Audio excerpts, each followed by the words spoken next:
క్రీస్తునందున్న పరిశుద్ధులకు ప్రభువైన యేసుక్రీస్తు వారి నామములో మీకు వందనములు. జకర్యా గ్రంథములో అనేక చోట్ల మెస్సీయ కనిపిస్తున్నాడు. ఆయన కూర్చున్న ప్రవచనాలు తొంగి చూస్తున్నాయి. 3వ అధ్యాయం 8వ వచనంలో జకర్యా గ్రంథం చిగురైన క్రీస్తుగా మెస్సీయ కనిపిస్తున్నాడు. 2 సేవకుడైన క్రీస్తుగా మెస్సీయ కనిపిస్తున్నాడు. 3 6వ అధ్యాయం 12వ వచనంలో క్రీస్తు మందిరమును లేక దేవుని సంఘమును కట్టేవాడుగా కనిపిస్తున్నాడు.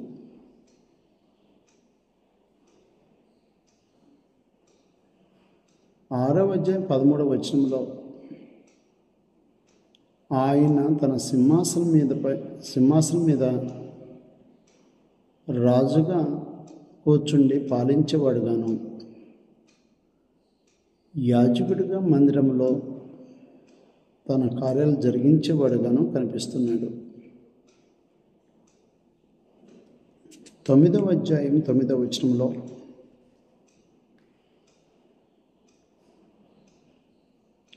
గాడిద పిల్లపై యెరూషలేమునికి ఆయన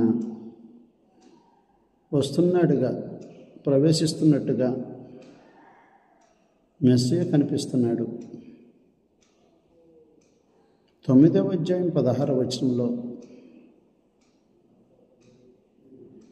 మందకు మెస్సీయ మంచి కాపరిగా కనిపిస్తున్నాడు. 12వ అధ్యాయం 10వ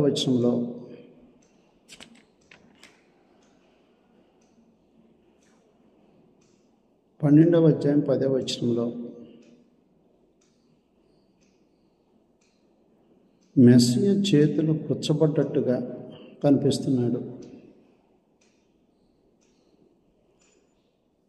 అదే 12వ అధ్యాయం 10వ వచనంలో 13వ అధ్యాయం 1వ వచనంలో మెస్సీయ పాప పరిహారార్థ బలి అర్పిస్తున్నవాడుగా కనిపిస్తున్నాడు.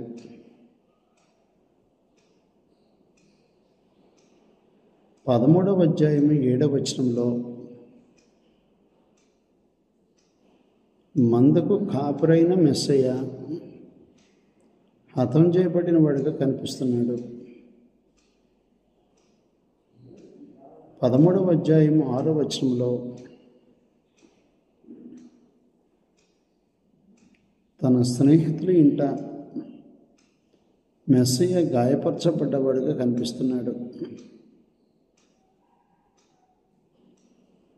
14వ అధ్యాయము 9వ వచనం నుండి ప్రపంచవ్యాప్తంగా మెస్సీయ పాలన మనకు కనిపిస్తుంది. 14వ అధ్యాయం 3వ వచనంలో మెస్సీయ యెరూషలేముకు తీర్పు తీరుస్తున్నవాడుగా కనిపిస్తున్నాడు. ఈ విధంగా మెస్సీయ జకర్యా గ్రంథంలో అనేక చోట్ల ఆయన చేయి కార్యములు ప్రవచించబడ్డాయి. ఆ వచనాలను జాగ్రత్తగా పరిశీలన చేసి ధ్యానించాలని ప్రభుపేట మీకు తెలియజేస్తున్నాను.